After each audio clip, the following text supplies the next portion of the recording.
Hello. Yan, cloudy yan kapag dito kayo. So guys, sabi nila maganda daw ako. And totoo ba yun?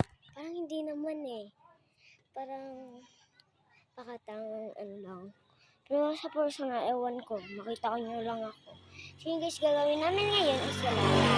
Gagawin ko ngayon is wala. And ngayon, nakikig-goodbye na ako sa inyo kasi hindi na ako makakapag-vlog ng maayos. Kasi focus na ako sa pag-aaral ko.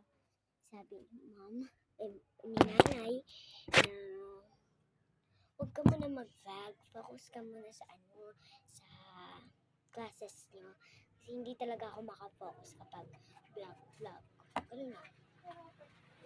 Yung gagawin ko ngayon is wala lang. So, gusto ko ng food taste. Wait lang.